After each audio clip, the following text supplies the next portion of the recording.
Welcome to Grey Worm, a Game of Thrones story, written by Brian M. Brumbaugh, read by Benjamin Kingdom. Chapter 1, Salt and Blood. The ocean was quiet as death, no gulls, no sails, just the long, slow hush of waves kissing white sand, and the black hulls of unsullied ships slicing through it like knives. Grey Worm stood at the prow of the lead vessel, the wind threading through his tunic, salt crusting along the fine edges of his armor. His spear rested in his right hand. His left gripped nothing at all. Behind him, 10 ships bore the last of the Unsullied, survivors of the wars of Meereen, of Astapor, of King's Landing. Men with no masters, no gods, no families. Only him, and a memory. Missandei. Naath had been her home, her dream, a place she had spoken of with longing, tall trees that hummed in the wind, beaches that glowed in the moonlight, butterflies that could kill a man but never harmed the Naathi. Peaceful, untouched, but not anymore. The bodies were fresh when they came ashore, children with their eyes open, men stripped of dignity, women curled around each other like fallen branches. The sand wasn't white anymore, it was streaked with red, and silence. Grey Worm did not weep. He knelt, touched the sand, lifted it in his hand. The blood had dried. A day, maybe 2. He stood and gave the order, fan out, build perimeter, no torches, no noise. The Unsullied moved like shadows, forming a line along the tree line. Not one of them flinched at the bodies. They had seen worse, done worse. That didn't mean it didn't hurt. It just meant they were trained not to show it. The village beyond the beach was half burned, half saved. Palm huts, woven hammocks, strange fruit still ripening on trees that leaned like sleeping giants. A crude altar shaped from coral sat shattered at the center of the square. Inside one hut, Grey Worm found a young Naathi boy, alive, barely. He signaled to the nearest medic. The boy was carried out without a sound, breath shallow. Someone, perhaps a mother, perhaps a sister, had hidden him under the floorboards. His hand clutched a seashell, a tiny, beautiful spiral, still slick with seawater. That night, the Unsullied ate in silence. Dry rations, no fire. Grey Worm sat alone near the shore, legs crossed, spear laid beside him. The stars above the summer sea were brighter here than in Westeros. Maybe it was the lack of war, or maybe the stars just didn't want to shine over the 7 kingdoms. He stared at them, not praying, not thinking, just being. The sand shifted behind him. Someone approached. "You are the leader?" a soft voice asked, lyrical and low. He turned. A Naathi woman stood barefoot in the dark, wrapped in pale woven cloth. Her skin shimmered in the moonlight like pearl, her eyes, large and cautious, locked onto his. "Yes," he replied simply. "Then you should know. This has happened before. It will happen again. Not while we are here." She nodded slowly, then added, "The last man who said that died screaming." Grey Worm didn't blink. "Then I will die silent." She studied him, then walked past him and into the darkness. "My name is Arya," she said over her shoulder. He didn't answer, didn't move, but he remembered it. Arya. At dawn, the first butterfly landed on his shoulder, vibrant, blue and gold, wings twitching gently in the humid wind. He stared at it, and for the first time in what felt like years, Grey Worm smiled. Chapter 2. The Island of Butterflies. Naath awoke not with horns or alarms, but with birdsong. Soft chirps filtered through the palm fronds as dew clung to wide green leaves. A breeze stirred the hammock trees, rustling their fronds like silk skirts brushing stone, and the butterflies, dozens of them, rose with the sun. They floated like living gems across the canopy, glowing with blues, violets, and golds. Grey Worm did not trust them. He stood at the village edge, watching one alight on a broken spear haft. Its wings pulsed gently, almost mockingly. The Naathi claimed their touch was harmless to the island's native people, but fatal to outsiders. Magic? Toxin? He didn't care. Danger was danger. "You flinch at beauty?" a voice asked from behind. Arya. She carried a basket filled with herbs and long waxy fruits. A satchel hung at her hip, and her loose robe was dusted with white pollen. Her bare feet made no sound as she approached. "I do not flinch," Grey Worm replied. "I observe." "Same thing, if all you ever observe is threat." He said nothing. She set the basket down and began grinding leaves with a stone mortar. "The butterflies have been here longer than any of us. They were guardians before you came with swords. Guardians who let children die? No," her voice cooled. "Men did that. Men with ships and chains." Grey Worm's jaw clenched. She didn't flinch either. Later that morning, he walked the perimeter. The Unsullied had constructed a watchtower from felled palms and scavenged timber. A signal system, firepots and smoke mirrors, was being rigged to warn of ships. He found his second-in-command, Valdez, standing atop the platform. 2 more bodies found upriver. Slavers, throats cut, not ours, locals, too clean, precise. Valdez squinted toward the horizon. "Someone else is hunting them." Grey Worm stared in silence. If others were defending Naath, why hadn't they shown themselves? Or were they waiting to see what kind of protector he would be? The villagers began returning the next day, cautiously, in groups. Word had spread that the Unsullied weren't conquerors, and that their captain had spared a child. Most didn't speak to the soldiers. Some wept at the sight of burned homes, others tried to rebuild. Grey Worm worked beside them. He dug trenches, hauled timber, lifted walls. He didn't speak much. But they saw. That night, Arya found him again. This time, she brought him to a grove of luminous trees, tall and barkless, with bark that glowed pale green under the stars. Vines draped from the branches like curtains. "This is where we pray," she said. "But we don't ask for things. We release them." Release what? Pain, anger, names, ghosts. She knelt and placed her palms flat against the earth. The ground remembers. Grey Worm stood there a long time, then knelt. The earth was warm. He didn't speak aloud, but in his mind he said her name. Missandei. The vines stirred. A breeze passed through the grove. He didn't believe in gods, but for a moment it felt like the island was listening. Back at the camp, Valdez waited with news. New contact. Jungle Trail West. Found a marker. He unwrapped a piece of cloth. Inside, a silver fang wrapped in red cord. Arya paled at the sight. "That's them," she said quietly. Them? The Fangless. They were protectors once, before the slavers broke them. Now they live wild. Some say mad. They kill anything with a weapon, even us. Grey Worm nodded slowly. "Then I will go. Speak with them. You'll be killed. I will go."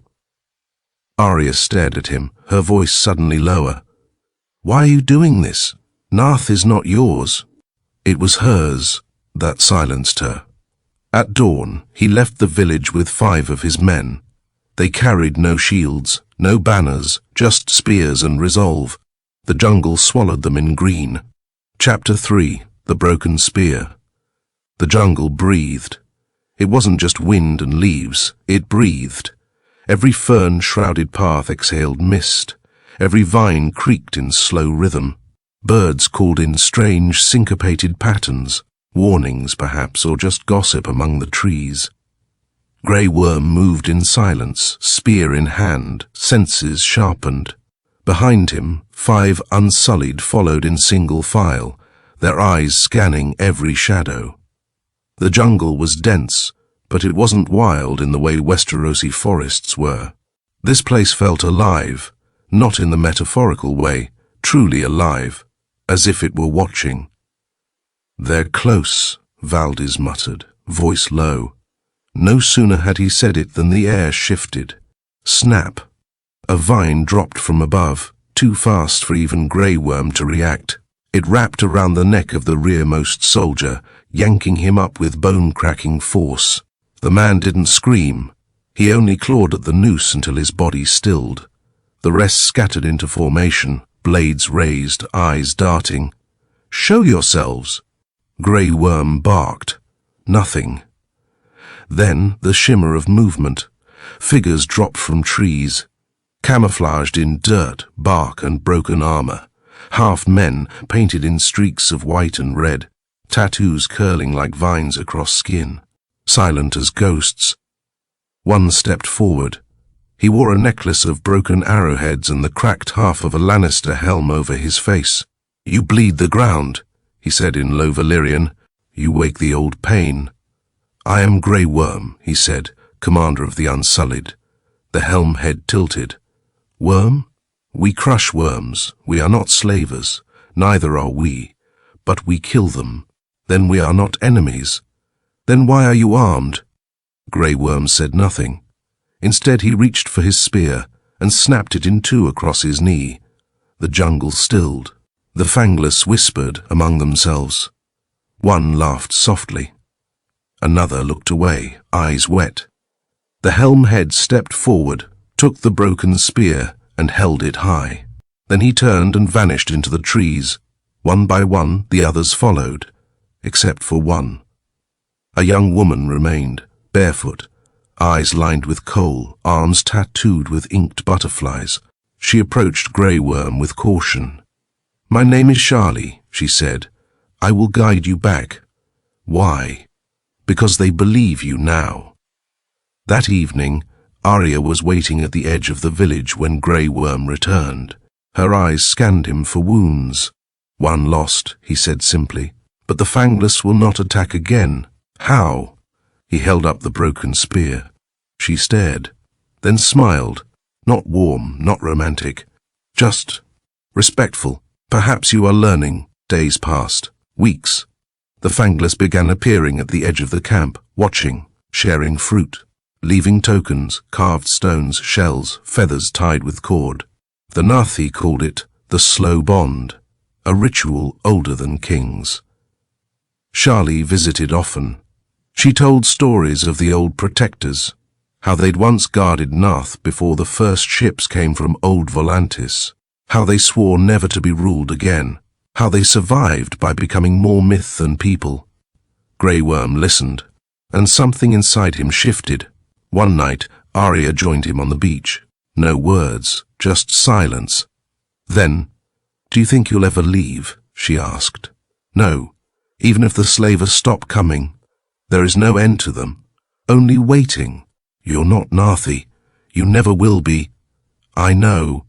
She hesitated, then sat beside him close enough that their shoulders brushed. "But maybe you don't need to be." He didn't answer, but he didn't move away either. At dawn, Valdez brought word. Scouts report movement along the southern cliffs. Slavers, 4 ships. Grey Worm rose. "Prepare the lines. Standard ambush." He looked at the horizon, then at the jungle, at the spears now stacked near the butterfly groves, at the Fangless lurking at the edge of the trees. "No," he said, "we fight the Naath way." Valdez frowned. "Without spears? Without fear?" Chapter 4, To Bury the Sword. The slaver ships appeared just after noon. They were squat, wide-hulled brutes, built for human cargo, not speed. Black sails hung limp in the humid air, and their hulls bore the scorched crest of the Broken Chain Company, a notorious band of reavers from the Basilisk Isles who specialized in supply reclamation. Human supply. Grey Worm stood atop a cliff overlooking the bay, arms crossed. No helmet, no armor, just his tunic, his boots, and the faint glint of twin butterfly tattoos inked onto the insides of his forearms. An old Naath symbol Arya had drawn for him with charcoal before the ink.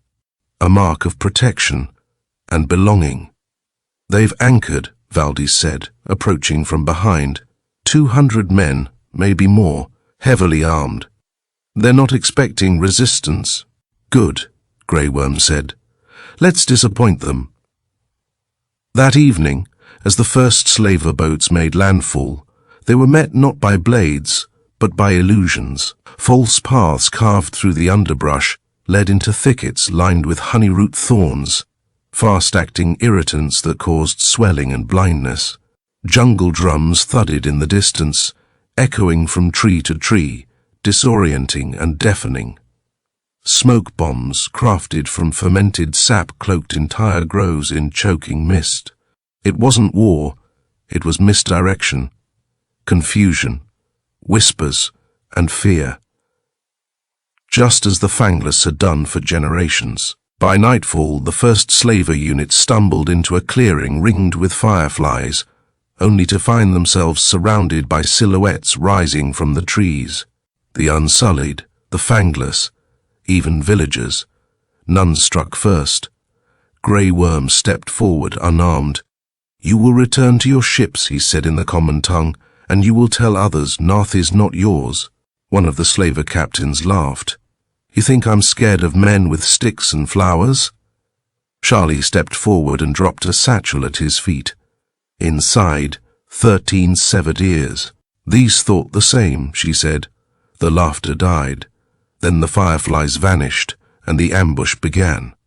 The battle was fast, bloodless and surgical. Blowpipes from the trees knocked slavers unconscious. Nets dropped from vines snared officers mid-step. Only 2 Unsullied were wounded. No Naathi died. In the end, the slavers were stripped of weapons and bound to their own oars. Grey Worm ordered their ships filled with supplies and set adrift with one surviving captain. "You'll sail east," Grey Worm said. "You'll speak of this." The man spat. "And what if I return with 10 ships next time?" Grey Worm didn't blink. "We'll be ready." That night, under firelight, the Naathi held a celebration unlike any Grey Worm had seen. There were no toasts, no chants of victory, only music. Long, slow melodies played on bone flutes and stringed shells, echoing across the shore like lullabies. The children danced, the elders wept, and Grey Worm watched, not from the shadows, but among them. Arya found him sitting beside a flame, turning something over in his hands. A broken sword pommel, his own, snapped during the fighting. "You should be proud," she said, "of surviving, of changing." He looked at her, eyes unreadable. "Do you miss war?" she asked gently. He didn't answer. Instead, he tossed the pommel into the fire. "No." She smiled and knelt beside him. "Then bury the rest." And for the first time, Grey Worm took off the chest piece of his unsullied armor, and did not put it back on. Chapter 5. Shadows on the Sea. The rain came with the season. Naath's monsoon was not violent, like the storms of Westeros, but long and contemplative. Weeks of warm mist and whispering leaves, of swollen rivers and insects that hummed like tuning forks. For the first time in decades, the island bloomed without fear. And yet, fear lingered. Not on the island, but off the coast. Valdis found Grey Worm at dawn, standing at the edge of the northern cliffs, his shirt soaked through. "They're watching us," Valdis said. Grey Worm didn't move. His eyes remained locked on the horizon where a dot, a ship, hovered like a freckle in the grey light. "Same vessel 3 nights in a row," Valdis continued. "Too far for a slaver run, no flag, no landing. Testing our strength," Grey Worm muttered, "or mapping, or waiting." He exhaled slowly. Not anger, not dread, just weariness. The kind that hangs over men who've seen too many wars end in whispers rather than victories. Back at the village, Arya met him with narrowed eyes and a clenched jaw. "Another ship?" He nodded. "You said they'd stop." "No," he said softly. "I said we would be ready." She looked away, arms crossed. "You speak like a soldier," she said. "But you live like one of us now. I can't forget what I was. Then you can't become who you are." He almost reached for her hand, almost, but didn't. Instead, he said, "We need more eyes. We need faster scouts, and we need to speak to the butterfly priests." That stopped her. "They're gone." "Not all." The butterfly priests were Naath's oldest guardians. Once they walked barefoot across the island, preaching balance, between people, between animals, between earth and spirit. It was said the butterflies answered to them, that they could call storms, that no slaver ship dared anchor while their voices rang through the trees. But that was before the first invasion. Before Naath bled, Grey Worm, Arya and Charlie ventured into the western groves, where the trees grew so close their trunks fused like braided fingers. There they found Aeron, last of the priests, his body stooped with age, his eyes clouded with cataracts. He sat cross-legged in a pool of butterflies, unmoving. At first he didn't speak. Then, "I smelled her grief from a mile away," he rasped. "The healer, the one who mourns what she cannot forgive." Arya flinched. "You said the priests were gone," Grey Worm said. "Most are," Aeron replied. "The rest are trees now. Smarter that way." He chuckled. It was a strange, dry sound, like bark cracking in the sun. "What do you want, Spearless?" "To protect this island. Protection is a cycle," the priest said. "You build walls, others build ladders. You build traps, they build fire. So what do we do?" The old man leaned forward, whispering so softly even the butterflies seemed to lean in. "We remember." Then he reached into the earth, pulled out a scroll wrapped in moss, and placed it in Grey Worm's hands. "If you can read this, you don't need spears." Back in the village, Arya helped translate the scroll. It wasn't a spell, it was a treaty, a pact from centuries ago, signed between Naath and 3 other islands of the Summer Sea. A forgotten alliance of peace, a promise of mutual protection. If the old rites were performed again, "Do you think they'll still honor it?" Grey Worm asked. "Only one way to find out." Valdis helped refit a small vessel, swift and quiet, while Charlie selected 2 fangless volunteers to deliver the message. Grey Worm gave them his blessing. Arya gave them a piece of bark shaped like a butterfly wing. "The old sign of peace," she explained. "They'll know." On the 4th night, the shadow ship disappeared. But it wasn't relief that filled Grey Worm's chest. It was the slow, deliberate beat of something older, a reckoning. That night, the village lit no fires. Children were told to stay inside. The Fangless posted archers in the trees, and Grey Worm, bare-chested and silent, sat cross-legged in the sand beside Arya's hut, waiting. Arya stepped outside and sat beside him. No words, no need. In the jungle, the butterflies danced like sparks, and on the sea, a storm was rising. Chapter 6, The Fireless War. It began without thunder, no horns, no charging armies, no screaming iron, only silence. And then, the hush broke. Grey Worm opened his eyes. From the cliffside tower, a flash, 3 bursts of reflected moonlight from a polished shell mirror. The signal. They were coming. 10 ships, no markings, no hesitation. They moved in tight formation, warships this time. Faster, sleeker, crueler, the kind designed not for cargo but for control. Their sails were oiled for silence. Their hulls rode low in the water, full of men. Slavers, yes, but not amateurs. These were professionals, buyers, dealers, brokers of bodies. They had heard the whispers of resistance, of rebellion, of Grey Worm, and they had come to silence it. But Grey Worm had already made his move. Hours earlier, while the clouds still loomed, he met with Arya, Valdis, Charlie, and the fangless leaders beneath the grove of glowing trees. "No fire," Grey Worm had said, "no spears." Valdis blinked. "Then how do we fight?" Grey Worm had looked around. "We don't." When the ships landed, they were greeted by a deserted beach. No guards, no walls, just the wind and the waves. The slaver commander, Captain Valko, a narrow-eyed man with gold teeth and silk gloves, stepped ashore and sniffed the air. "They've run," he said, smug. "No fires," one of his lieutenants noted. "No tracks, no scent." "They're not warriors," Valko muttered. "They're children playing hero." He didn't notice the butterflies. Not at first. The Naathi jungle was not a battlefield. It was a living weapon. The fangless had rigged tripwires made of vine, pit traps disguised as root wells, sap bombs planted in fruit pods that burst on impact and coated enemies in blinding resin. They didn't attack. They let the jungle attack for them. Men screamed and vanished. Others wandered for hours in fog that smelled like spice but made them forget their own names. By the time the second wave tried to regroup, they were surrounded. Grey Worm and Charlie emerged from the trees with 100 fangless. The Unsullied closed in behind them, silent as death. No shields, no flags, just presence. The slavers raised swords. Grey Worm raised nothing. "You are not welcome here," he said.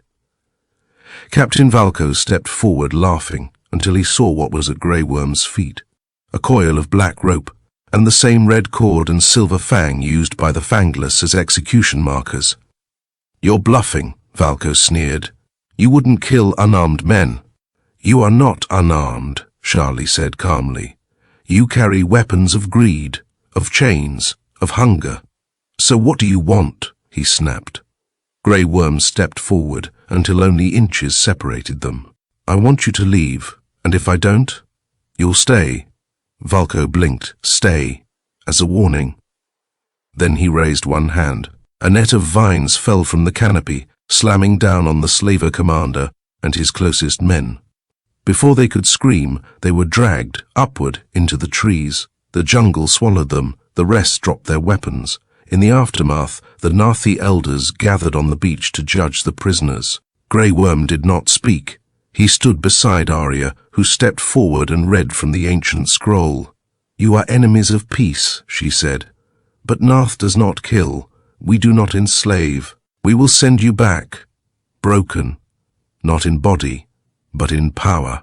You will return with open hands or not at all." One slaver spat, another wept. Valko said nothing. 3 days later, the slaver fleet sailed away under Unsullied escort.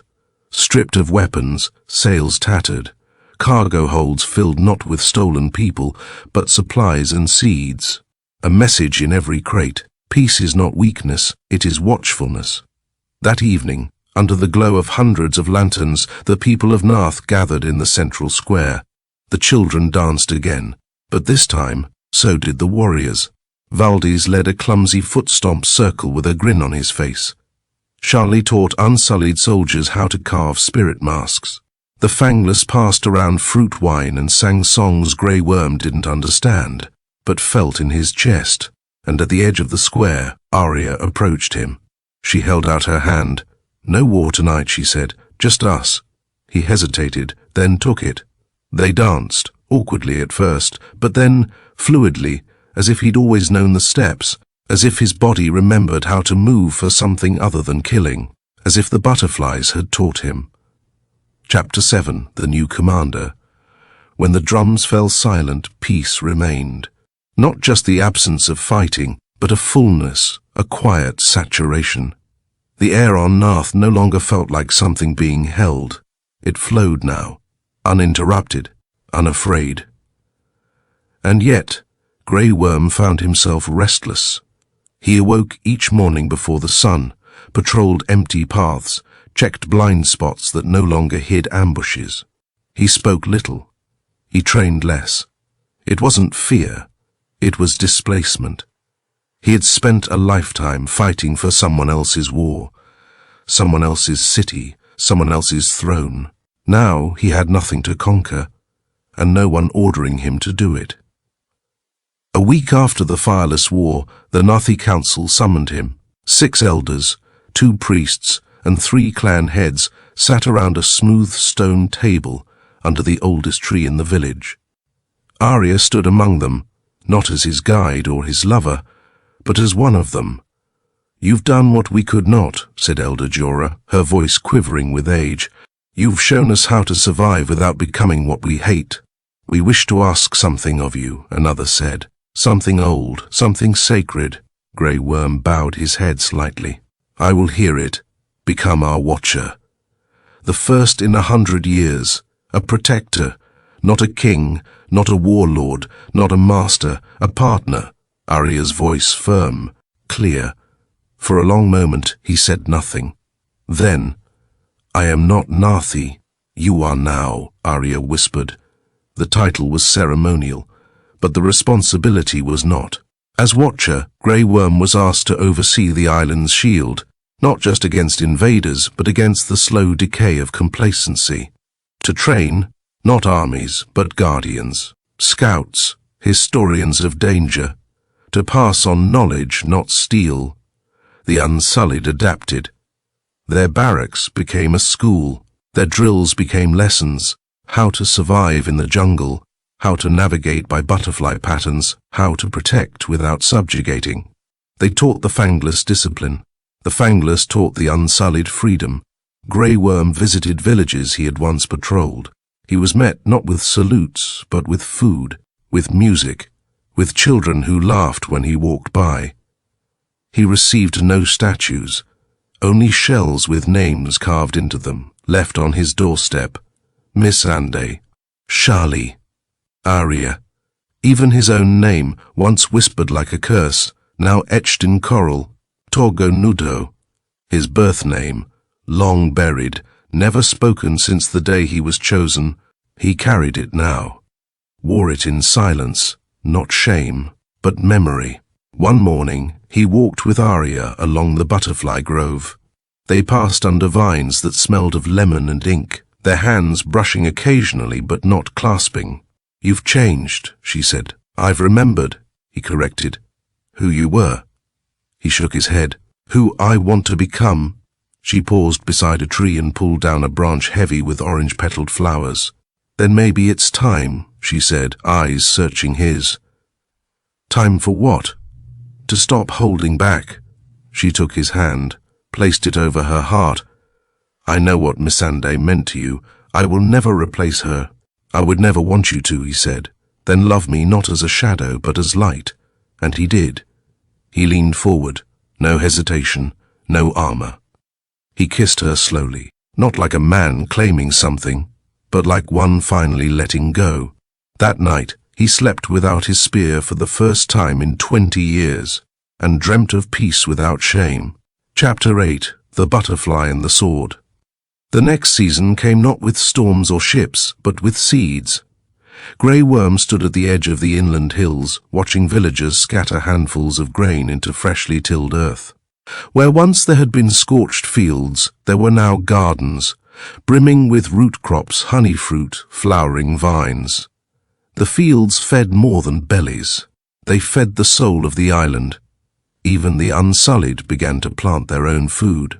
At first, they struggled, muscle better suited to killing than cultivation, but eventually, under the patient guidance of the Naath, even the most hardened among them grew quiet pride over a sprouting vine.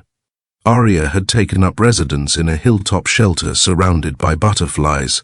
They seemed drawn to her, not as a symbol, but as kin. Grey Worm visited her each morning before dawn, where she taught him how to read the wind by the way the butterflies moved.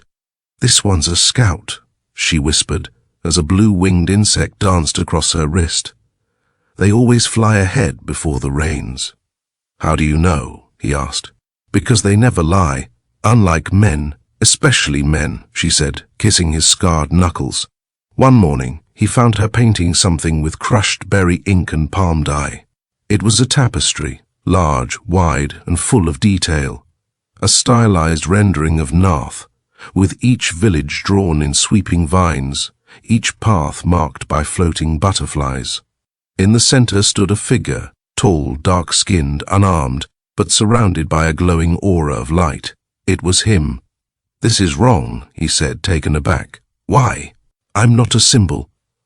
"You are now," she replied without looking up, a sword that chose to become a shield.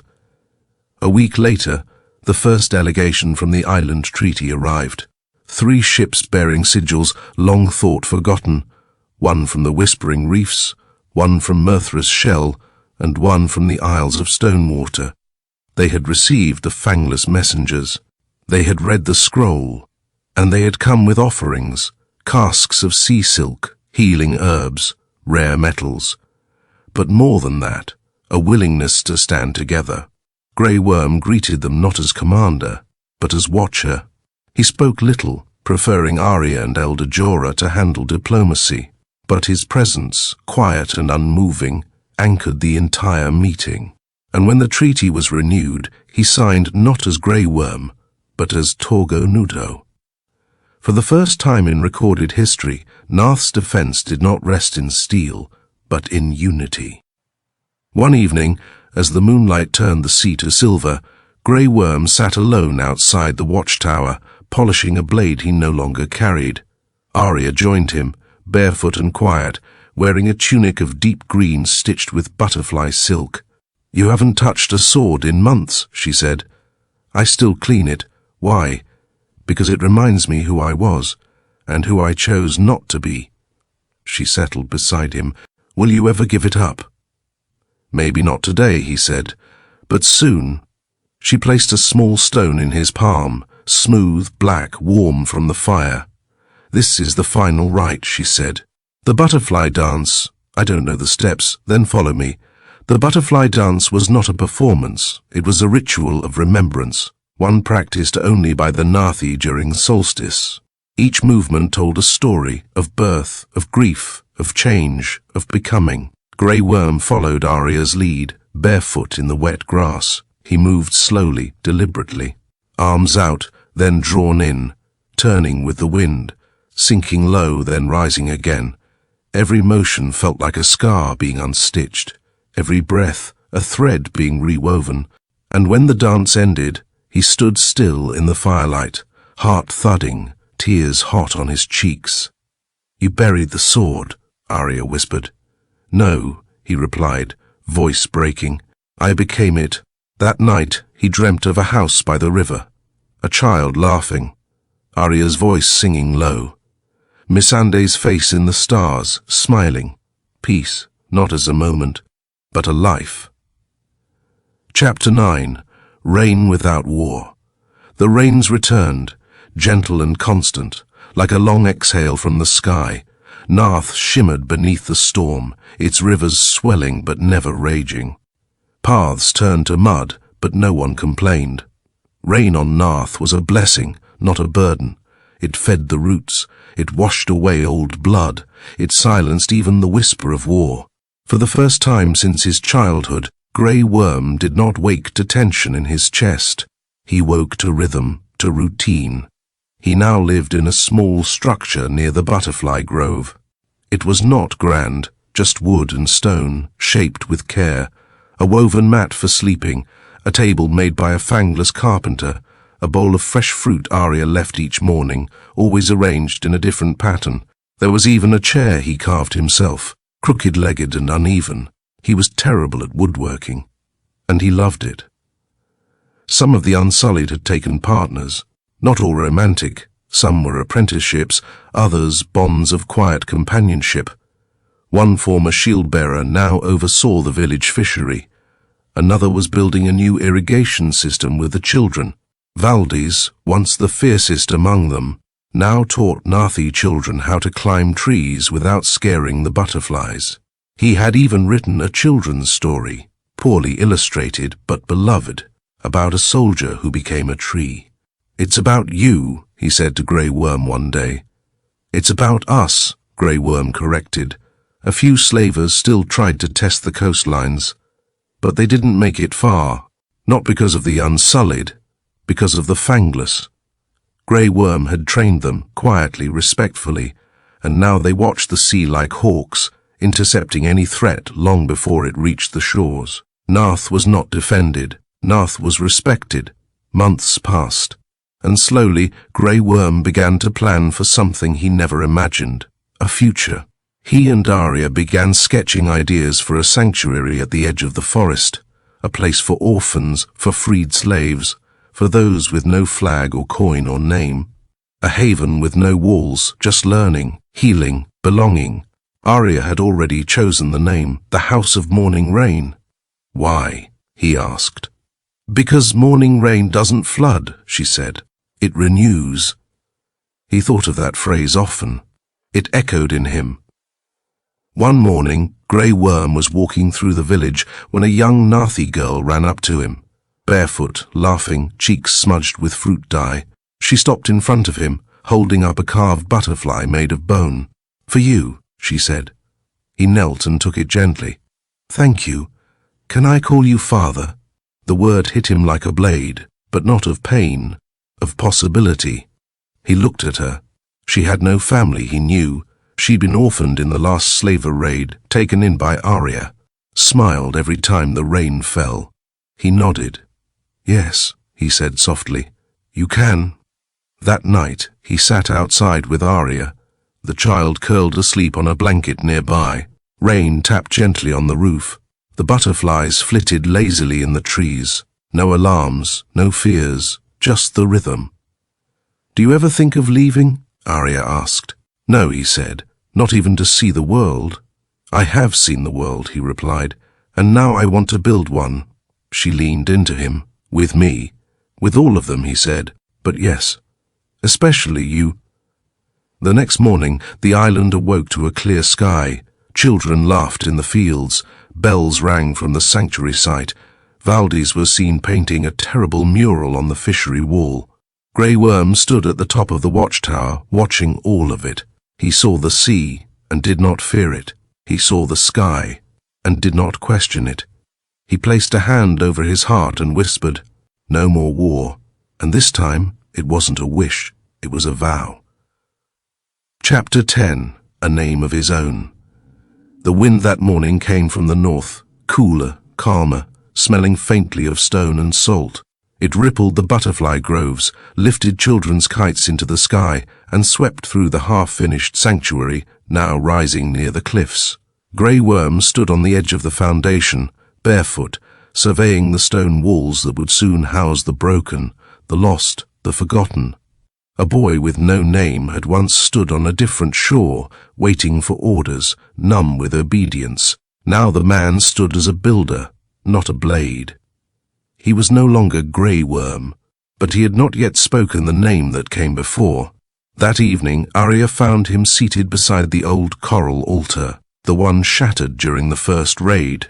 It had since been repaired with shells, vines, and Naathi glass. Small candles flickered in a spiral pattern around its base. He was holding a carved wooden token, Missandei's name, the one she had whispered into his chest, over and over, on the nights when he feared the dark. "I thought I had to forget her to move forward," he said, voice low. "But that would mean forgetting why I changed." Arya sat beside him, her hand on his. "We never bury the people who made us better," she said. "We carry them, in light, in silence, in every choice." He nodded, staring at the flame. "I have something to tell you. Then say it, not just to you, to everyone." The next day, the villagers gathered at the sanctuary grounds. The House of Morning Rain was finished. There were no grand speeches, no declarations, just offerings of fruit, feathers, shells, and memory. The Fangless performed a dance. Children recited stories about a soldier who taught butterflies how to fight. And Arya sang a Naathi lullaby in a voice that made the wind hold its breath. Then Grey Worm stepped forward. He wore no armor, no insignia, only a tunic of dark green, embroidered with the spiraling symbol of Naath. A single butterfly was stitched above his heart. He looked out at the crowd, not soldiers, not subjects, but people, and spoke. "I was once a boy with no name. I was taken, trained, broken. They gave me a name meant to make me forget I had a soul." He paused. "But this island has shown me that I still do." He looked at Arya, then at the girl who had called him father, then at the sea. "My name is Torgo Nudo," he said, "and I am not a weapon. I am the watcher of Naath. I am the sword no longer drawn, and I am home." The people didn't cheer. They placed their hands over their hearts and bowed. That night, Torgo sat beside Arya outside their home. The child lay curled between them, dreaming of rivers and rain. Above them, the stars shimmered. "What now?" Arya asked softly. "Now," he said, a smile in his voice. "We live, And after that, he looked toward the future, not with fear, but with quiet joy. We teach others how the wind carried the sound of laughter across the grove, and the butterflies danced, not for warning, not for fear, but in celebration. Thank you for listening and watching. Please like, share, and comment. And as always, please subscribe if you would like more stories.